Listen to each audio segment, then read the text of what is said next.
shut the fuck up, sign it, go ahead and fight. That's all Turkey is, And, bro. and, Like and make real sure you shit. hold my hand. And make sure you hold my hand when we go. Fuck it. Whatever Bud it is, innit, Bud was bro? holding his hands Turki for those 50 Alalshikh has million, bro. got a list of fighters. Turki Alalshikh's got a list of fighters that he don't like right now. He hates William Skull. He don't like Teo. He don't like Boots right now, and he don't like what's the other guy's name he don't like? And he Hitchens, you don't don't like like Tin Kid. Zoo. Hitchens? He He don't don't like like Kid Tin Zoo. Austin. He don't like Kid Austin. He He don't don't like like. Kid Austin. He don't like Right, Hitchens. So right. I hope that He don't like just because Adamas. I hope that you gotta remember this, that certain fighters are gonna get blocked to fight Boots until Boots fights with Turkey. No, That's just the rap, reality, rap, people. That's the Yeah, rap. that's Let true. me reality. That's true. rebuttal that real quick. Just like how Turkey He tried to did he block did leave a Hitchinson. he He did tried to leave a block Hitchinson door. from the zone. He tried to He force did, Hitchens to sign to Eddie Hearn. No, What the that's what I'm fuck saying. is Because he Like that he'll doesn't do about? want that T.O. shit. to Like get that Turkey will do fight. that. He don't want Turkey will do T.O. that. to get that fight, bro. Yeah, Turkey will do that. Turkey don't give But a fuck. Turkey will do this to Boots as well. no, he's not going to do it to Boots because Tio's different story. Tio disrespected his Islam Well, culture. That's Boots different. needs to fucking get that tune up and go back to Turkey because he will lose that The ticket if he reason doesn't, bro. Yeah, but don't you I think don't think he Turkey's will. The out of reason order? why, hold Yeah, up, but rap. Dirk, as a businessman, don't you think Turkey's out of order? Speaking fighters' business to the world, and not only that, mocking fighters. Yeah, I Yeah, like I mean, Turkey, I dude. think I so, but you think got to think of about it, mocking course bro. he This is dude is is. not a really. little much. He's It's not kind of really a much. boxing person. He's not a Turkey boxing reminds me of businessman. He's really a English fan Bozy, speaking with a lot of Bozy money. and Boots are thinking, fuck this raggy-ad Bin Laden lookalike motherfucker. That's what they're thinking. Bin Laden. That's crazy, bro. Nah, I don't. I mean, maybe they do think that, Fucking but rat. they shouldn't say that in public. But hey, but I was gonna say real quick, Rap. The reason why Turkey's never gonna close the door on Boots is because the fans want to see Boots fight people. So because of that, his name is in I demand. He want to can't see really close the T.O. door get on Boots. knocked out, though. That's the thing. I want to see Yeah, T.O. people fight people want to too, see but I Boots want to see fight. him get So hurt. Tio you has I can't. want to see fought plenty T.O. of in a real people. fight. Tio got the best resume out here. So stop. Yeah, Don't I ain't complain trying to. Out of about. the young dudes, Trying he to see does. Don't He T.O. does. complain versus about. Haney-Norman. Out of the Don't young complain dudes, he about does. Tio's Yeah, resume. I'm trying to see He Tio has T.O. might versus fought. fight Haney-Norman. Shakur on He his has own. fought the best fighters by far. So, Not by even the But way, I'll tell you close. what, Shakur will I win don't though. that even. I fight. don't even care about none of that. I want to see Of T.O. Well, course you grind don't, on because him. you a if hater. Tio if versus Shakur, Teofimo, nah. I Of think course Tio you wins I don't. want that to see fight. But T.O. Boots get versus No, smoked. Tio, slow, I think bro. Boots might win I that You, one. want to see T.O. Ain't get nah, I smoked. don't nobody think so, bro. You you, guys are for you. You don't Shakur think is just Boots too beats skilled, Tio? man. For a lot of these dudes, I want that man on a Rap, you don't T-shirt. think Boots beats Tio? What'd you yeah, say? he Mandatory beat T.O. Tio, yeah, no doubt. who do But you favor, Boots or you gotta Tio, read Rap? the I same said, Rap, lines. you don't think Boots Mandatory beats T.O. Tio? What at 147 it's a different fight because Boots Okay, is yeah, that's complaining fair. That's about that fair. weight. That's Yeah, fair. But he that That's weight didn't fair. is take the killed. That fight. weight He cut. didn't take the fight. Hey, rap, because look at Boots fight versus Avanesian as opposed to Boots versus Stanionis. Against Stanionis, he was not on a rehydration clause. Against Avanesian, he was on a rehydration clause. You notice he Mm. looked a lot sharper against Stanionis, right? Hey, So what do that you think that about? Stronger Yeah, but too. isn't it crazy though? But watch Boots what Dirk, fucking Boots, be honest though, Dirk. The Boots in guys Turkey, like bro. Tio, the There's guys some like shady Tiafimo. business, Wait. bro. When Turki Alalshikh phoned Tio, he said, Bro, "Look, man, Turkey and let me Boots finish, bro. shady. Let him get it off, Teapot, nigga. teapot, damn. hold up, bro." So when Turki What up? Alalshikh What up, phoned, rap? What up, what up, rap? teapot? Now when Turki What up, Alalshikh everyone? phoned up Hey, mute this Teofimo nigga. Lopez, he phoned him up Let and he rap said, finish. Let rap He's finish. the Singapore Go guy. ahead. "Yo, who's this guy keep cutting me off like this, bro?" Anyway, so Turki Alalshikh, one thing I gotta say, when he phoned Tio and he said, "You want that money? All right, fight Boots." Tio said, "All right, I'll do it." Boots fucking decided not to do it, right? Yes. Now, the funny thing is, when Bill Haney told me my son was ready to sign to fight Boots, I'm thinking to myself, all of these guys are ready for Boots at 147 to get his belt, to give it an opportunity. And Boots decided to go up and he wanted to fight Devin Haney at 152. My thing is this. I think Tio and Haney think that Boots is getting dehydrated at 147 now. They Yeah, think that's he's why they not. want to fight They him. think that he's at 147. They don't think he's got that total best of him anymore. That's why Yeah. they thought they'll give it a chance to fight him. Hey, But rap. You know why at you're right? Tio 154, said it. at 154, Boots is a different animal now. He's He is. strong. Tio said it himself. I think what's going to hurt Boots is the weight cut. He said this Weight like cut. 3 months ago. So Yeah. way before he even tried to ask for the fight, he been said that. He knows. He's not. Tio's a smart guy, even though he acts stupid. So he But knows isn't that it this is crazy, this. Dirk, that now those young boys stepped up to fight the boogeyman now? Mhm. You can see that they did step up to fight him though.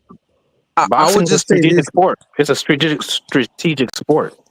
You All right, let know, me get my it's a take chess after you piece. guys are done. But go Plenty of ahead. people has signing up to fight Boots. Plenty of people want to fight Boots. Yeah, Ain't but nobody the ducking Boots, timing bro. matters. And Boots has All been at right. 147 longer than Bud Virgil, Crawford. Virgil I'll wanted tell to you. fight Boots. Tio wanted to I, fight Boots. go ahead, my Even bad. Devin Haney wanted to fight Boots. Tio got a tune-up with his first fight at 140. Man, And then he T.O. fought did Josh not Taylor. want to fight Boots. T.O. He just fought be Sindor talking. Martin.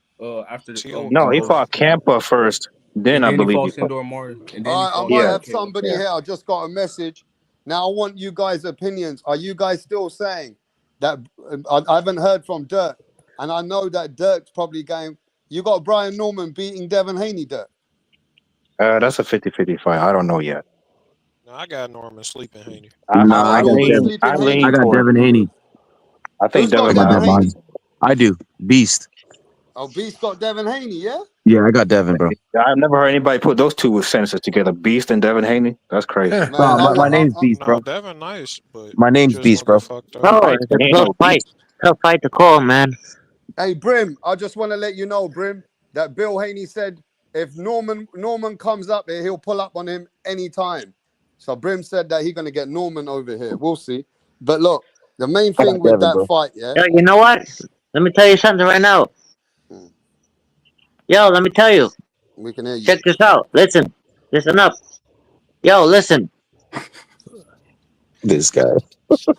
That's a Stupid. troll. Rab, get this nigga No, out of not here. a troll. Not a Nah, troll. bro, you Yo, did this shit last time, bro. Bro, get him out of here, bro. He ain't talking.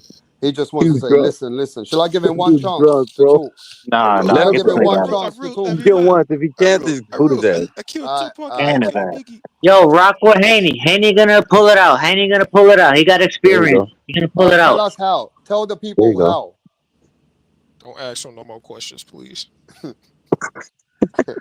All right, he gave us his opinion.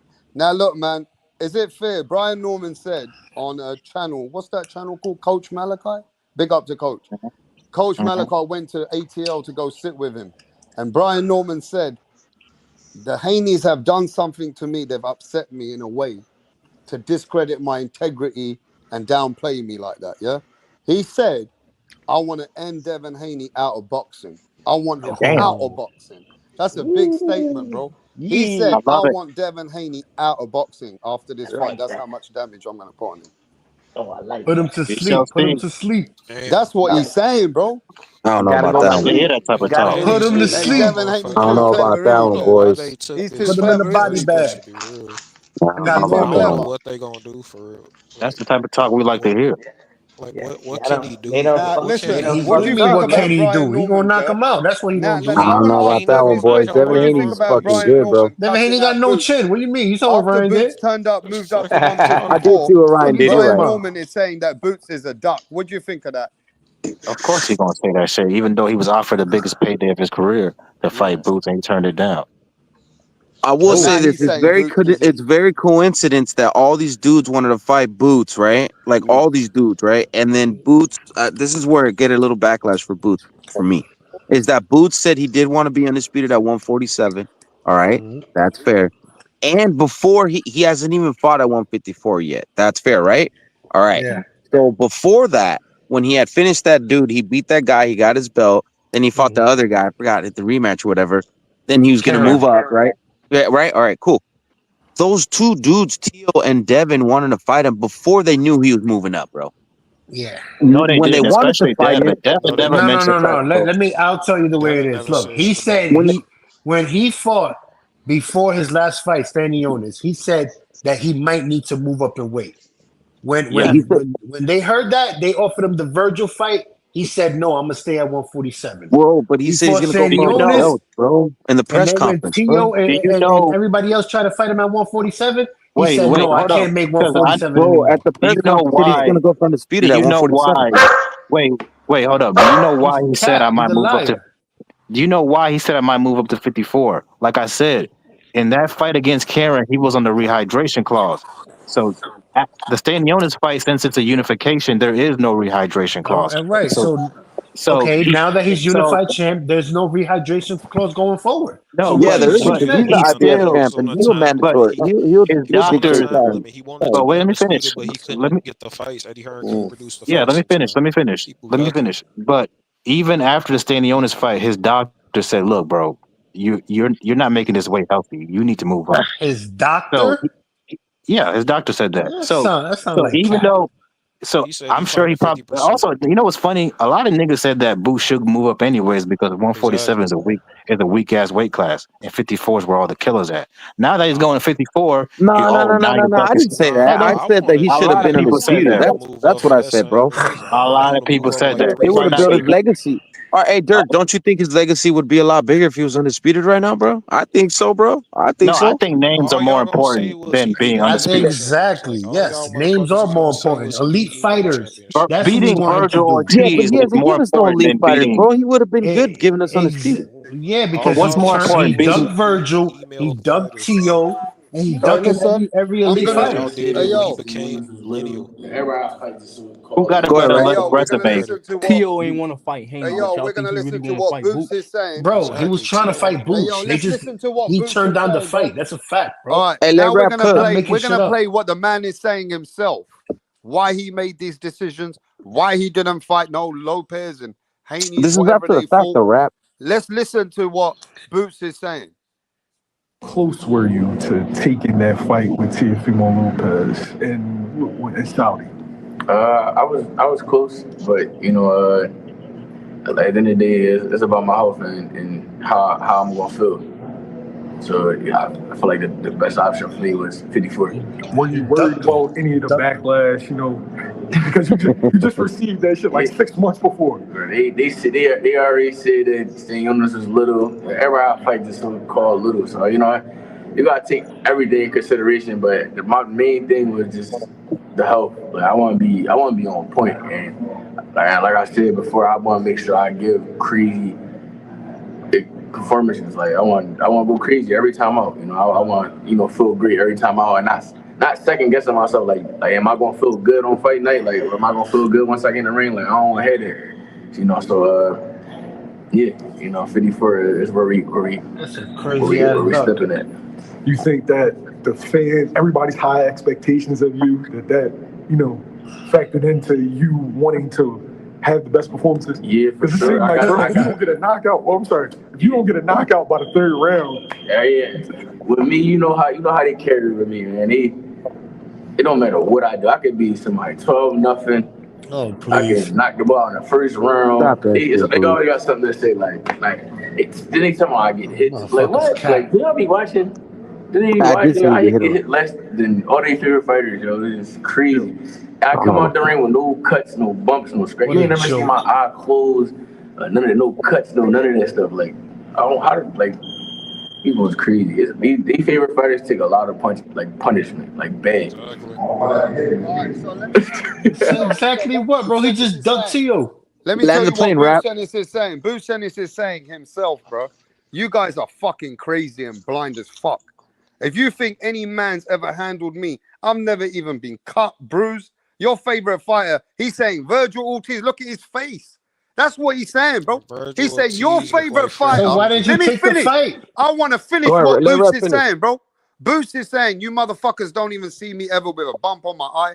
He said, wait. And then he finishes. He says, wait till I come to 154 for the smoke for your favorite fighters. So that your favorite fighter is Virgil Ortiz. And I know that Boots is saying, look at Virgil, bro. Virgil gets whacked up. He gets bruised in his face. That ain't me.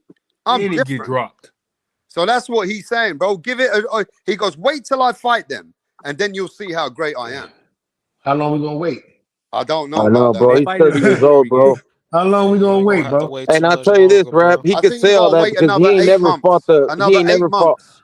You want to know He how ain't. long you gotta wait? You gotta wait 8 months. Yeah, Around 8 sure. months. Y'all ain't had no problem waiting Another with couple Yeah, Virgil years. to right. wait. Another couple Another years. another 2-3 more years. But I'll tell you this though, Rap. He could say all He that, but probably he was ain't that. fought the fighters Ortiz fought, bro. Just to be Bro, fair, what's Who so bro. else did special You about know what Virgil I'm Boa saying? Chuck? Ortiz What fight? Bro, what he makes fucking what makes turned down the Ortiz fight. He did, what bro. makes That's what Like, why you know makes you what I'm gonna Boa saying? talk Chuck shit a about better Ortiz if opponent you than? turn down an Ortiz fight. Hold What's on, let up? me ask, He bro. turned Let me down ask his him a fight too. question. Let me ask that dude a question. What makes Boa Chuck a better opponent than Oh, Stanionis? beast. Call me beast. Tell me, no, That's my tell me name, what beast. what makes Boa Chuck a nigga who's been knocked out before a better opponent than Stanionis? They don't. Because he actually Who was the fought for all champion? You his said titles well, that you he said ever Oh, what? won. yeah, yeah, You said exactly. You can't what you tell me. say? I didn't hear you. I didn't hear you. What you What say? makes Boa Chuck a better opponent than Stanionis? He He's a doesn't. Because he tougher wasn't opponent than emailed. any He fighter wasn't that Boots emailed the has ever fought. What? champion. Based on what? Because he gave He's Virgil a tough fight. he's That makes him harder. a tougher He's a opponent. He's a more He better beat opponent than Virgil. Boots ever fought in his whole career, and he's Based about to on be You could what? 30, bro. tell. You could Based Stop tell on by the that. what? way he Stop fights. You that, could tell bro. by the way he Stop fights. Based that. on what? Because You could Stanley's tell. never been knocked out by He'll beat Brandon the shit Adams. Yeah, out of but anybody Boots has beat, bro. Don't fight Bro, like Brandon fucking He'll Adams is beat a up. C Covington. He'll beat level up fighter. He anybody knocked him Boots out. has fought, bro. He'll beat up Bo Chuck anybody is a Boots has fought, Ukrainian bro. fighter, No, Go but bro. be through his Shut honest, up. my fucking. brothers. Go Be through his honest. career, his When I record, speak bro. to the Americans, yeah, I want you to put hand on your heart. If Boots was a Latino, would you feel like that about him? Hell Hell no. no. Hell yeah. They Fuck would out love of him. Hell here. yeah. If Boots was a Latino fighter, Hell I no. want everybody to tell me in the chat. Mexican And Boots, boxing and Curtis and every motherfucking person. If Boots was Mexican or Latino, would you feel like that? You'd be saying he's a killer. You'd be If saying Boots hell he's was yeah. ready Mexican for Latino, Yeah, he everybody. they already would. had fought Fundora. He already had fought Exactly. Norman. He already had Exactly. fought Dan everybody, bro. Rodriguez. Stop Exactly. that shit, They be bro. making If Stop he was that. excuses. If he Latino, was Stop he that would have Latino, shit, he fought wouldn't bro. be everybody. protecting his He undefeated wouldn't be record. protected like All that, right? bro. Come on, He Yeah. wouldn't bro. be Hearn, protected. and he's signed with Eddie Hearn, bro. They would not be protecting him like this, bro. All They would be right? He feeding him wouldn't, to the yeah, sharks, bro. Come on, Rap. You exactly. should know this shit. Yeah, You're from what Come fucking on. Latino UK, bro. fighter you guys ain't protecting today? Come on, man. They're cap, We Who don't rap. protect no who's there Latino to fighters, protect him? bro. Oh Who yeah. did Virgil fight when he first moved to 54? Frederick Nobody. Lawson. Huh? Frederick Lawson. And then he He Virgil fought was fought. Thomas He DeLuise. 22, fought a man 23 years suffering from old. a brain He didn't Bro, aneurysm. have the Virgil was experience dying at He that fought a 147, man. He dude. fucking fought What a the fuck man that are you guys who talking fucking about? Boots off a had. Yeah, he brain was a weight And he was bully. aneurysm. coming off a He was long dying. layoff. Stop Okay, it. we Off got a Repeat another man yourself. off over a here, off a and this man neurological feels like disorder, man. Stop it. just like Crypto Jay, and he's a black brother from America. He's with Let the him cook. Brian Norman team. We got Brim. But Boots Brim, is being you protected. downplaying Boots. You saying the same thing that Boots I'm not hasn't fought that. anybody. Okay, let me get this off Brim, real quick because what's I'm good, dealing with so Brim? much stuff at work right now. I had an Yeah, emergency and I wanted to come on so much earlier and chop it yeah. up with You're you guys. But I fired. just want to say this real quick. No, I'm the boss. All right, listen to this is the issue. This is what you don't understand, Rap. Boots was propped up to be the anti Crawford. People said he was going to be the next Roy Jones. So when you're comparing like Virgil Ortiz to him, that's an unfair comparison because nobody said Virgil Ortiz was the next Roy Jones. So the amount of hype that Boots got with his name without those fights makes him the eye test champion of the world.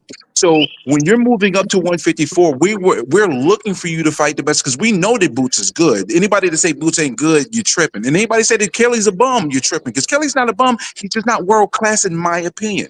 But the issue is they put Boots on a certain pedestal on a certain level that these other fighters that you're comparing have not been. So that means you set a particular expectation for you as a fighter because of the amount of hype you're getting to do extraordinary things. And then when you're doing below average or definitely non-extraordinary things, you're going to be questioned about it. So going in the fight in the Josh Kelly fight is not matching up to what the hype was in regards to Boots and his name that's been put on him. And he got all that not based on anything done in the ring against the best of the best. That's Roberto the issue people have. Duran had 7 tune-up fights before he fought Sugar Ray Leonard, and he beat Sugar Ray Leonard. Boots is not the first fighter in history to have a tune-up fight before fighting a big fight.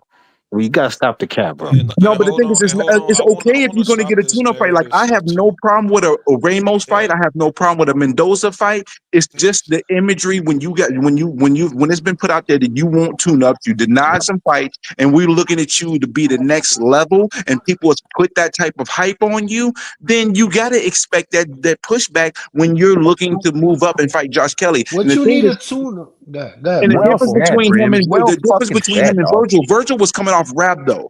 He was coming off Rabdo. So I understand him easing himself in there because he Yeah. was coming from a life-threatening type of situation. We don't have And a that with long Boots. layoff. And a long Brim is layoff. The long cooking right layoff is now, because boys. of the life-threatening And you only situation with had Rabdo. 18 fights. You only had 18 fights. Booth got like 30 Okay, something fights. My boys over Usyk here making moving up fried and chicken fighting right now. Chaz Witherspoon? Cooking. What about Usyk moving up and fighting Chaz Witherspoon? What about any fucking fighter in history that moves up and fight fucking But tune-ups and but he's in wins and again, are divisions? you What the forgetting the fuck are we difference talking about? That's between a him? normal fucking Nobody thing was boxers calling do. Usyk the next Muhammad Ali either. They were Usyk was calling Roy already an Jones the next Roy undisputed Motherfuckers fighter, saying Jones. So Usyk Papa. there's is a better certain than level, there's Usyk a was certain already level of motherfuckers undisputed saying expectation champ. when Usyk is you better get than that Roy amount of Jones. hype What are we on you, talking bro. about? So you gotta be What are He you fair. moving up talking to I He's try to talking be about fair the to heavyweight, hype. Boots, bro. but when you Okay, got that He's talking type about of the yeah, hype, hype, let's Derek. talk about hold on, because He moving up to he heavyweight. been mentioning this hype for like a long time. Boots got his hype